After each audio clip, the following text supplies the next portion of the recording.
Hi, name Dr. Rajkumari, Ahalya IVF consultant and gynecologist, shaping health of next generation నా main interest.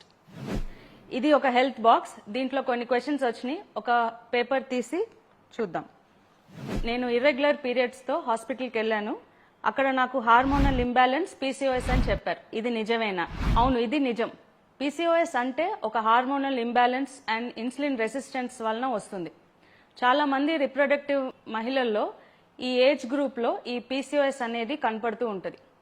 ఇది PCOS వలన కొన్ని లక్షణాలు, ఆరోగ్య సమస్యలు చాలా వస్తూ ఉంటాయి. 2 హార్మోన్స్ ఎల్హెచ్ అండ్ ఎఫ్ఎస్హెచ్ సమతులంగా ఉండాలి. కానీ పీసీఓఎస్ ఉన్న వాళ్ళలో ఈ ఎఫ్ఎస్హెచ్ అండ్ ఎల్హెచ్ సమతులంగా ఉండదు. ఎఫ్ఎస్హెచ్ తక్కువ ఉండటం, ఎల్హెచ్ ఎక్కువ ఉండటం జరగటం వలన వాళ్ళకి ఈస్ట్రోజన్ అనే హార్మోన్ ఎక్కువ పెరిగి వాళ్ళకి అండం ఉత్పత్తి జరగదు. అంటే ఎగ్ అనేది రిలీజ్ అవ్వకపోవటం వలన వాళ్ళకి ప్రొజెస్ట్రాన్ అనే హార్మోన్ వాళ్ళ శరీరంలో తక్కువ అవటం వలన వాళ్ళకి పీరియడ్ సరిగా రాకపోవటం, నెలసలు రాకపోవటం, ఎక్కువ రోజులు ఈ బ్లీడింగ్ అనేది కనపడుతూ ఉంటుంది. అలాగే వీళ్ళలో ఇన్సులిన్ రెసిస్టెన్స్ కూడా కనపడుతుంది. మన శరీరంలో మన తిన్న ఆహారం గ్లూకోజ్ కణాల్లోకి వెళ్ళి అది శక్తిగా మారుతుంది. ఇది ఇన్సులిన్ ఒక ప్రభావం వలన. కానీ ఇన్సులిన్ రెసిస్టెన్స్ వలన వాళ్ళకి ఇంకా ఎక్కువ ఇన్సులిన్ కావాలి. సో శరీరం ఇన్సులిన్ ఎక్కువ ఉత్పత్తి చేయటం వలన వాళ్ళ అండాశయంలో మేల్ హార్మోన్స్ అనేది ఎక్కువ